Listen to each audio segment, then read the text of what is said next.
ये वीरों की धरती है जहां बेटियों की तरफ उठने वाली आंखों को नोच लिया जाता था, लेकिन अब यहां आदिवासी बालिका को निर्वस्त्र कर घुमाया जाता है और सरकार चुप रहती है। क्या आप ऐसी सरकार को वोट देंगे जहां पेपर लीक हो जाते हैं? युवाओं के साथ विश्वासघात हुआ है। जिसने भी पेपर लीक किया उसके यहाँ से 1.5 किलो सोना मिला है।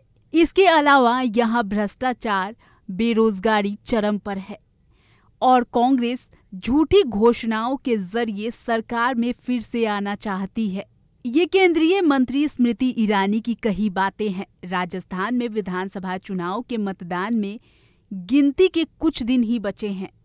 चुनाव को देखते हुए प्रदेश में चुनावी सरगर्मियां तेज हो गई हैं। प्रदेश में स्टार प्रचारकों के लगातार दौरे हो रहे हैं। यहाँ की दोनों प्रमुख पार्टियां बीजेपी और कांग्रेस एक दूसरे पर कई मुद्दों को लेकर आरोप लगा रही हैं। ऐसे में मेवाड़ की धरती पर राजसमंद जिले के चारभुजाजी में केंद्रीय मंत्री स्मृति ईरानी की सभा हुई। इस सभा में स्मृति ईरानी ने कांग्रेस के केंद्रीय नेतृत्व से लेकर राजस्थान में गहलोत सरकार के कार्यकाल पर कई सवाल उठाए और जमकर निशाना भी साधा। यही नहीं, उन्होंने प्रियंका गांधी को लेकर कटाक्ष भी किया। दरअसल शुक्रवार शाम को वागड़ में प्रियंका गांधी की सभा होने वाली है।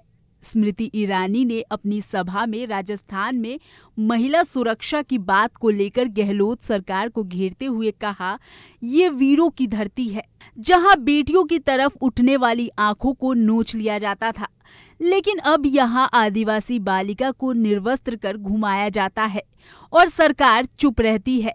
क्या आप ऐसी सरकार को वोट देंगे? मंत्री ईरानी ने पेपर लीक का मामला उठाते हुए कहा, यहाँ पेपर लीक हुए, युवाओं के साथ विश्वासघात हुआ है।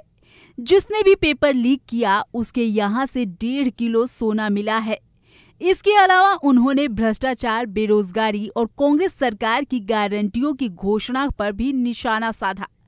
इतना ही नहीं, स्मृति ईरानी ने कांग्रेस के केंद्रीय नेतृत्व को भी आड़े हाथों लिया। स्मृति ने कहा, कांग्रेस का अहंकार है कि जिसने भारत को टेढ़ी आंख से देखने वाले को धूल चटाई है, वो उस मिट्टी को भी टुकड़ों में बांटना चाहती है। कांग्रेस के गांधी खानदान के चिराग देश के टुकड़ों वाली बात पर वाहवाही करते हैं। यहाँ पिंकी दीदी प्रियंका गांधी दामाद जी को लेकर आ जाती हैं। राजस्थान में भी जमीनों का जाल बिछाया हुआ है।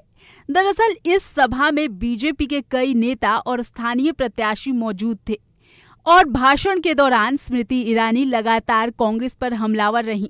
इस दौरान स्मृति ईरानी ने कोई कसर नहीं छोड़ी।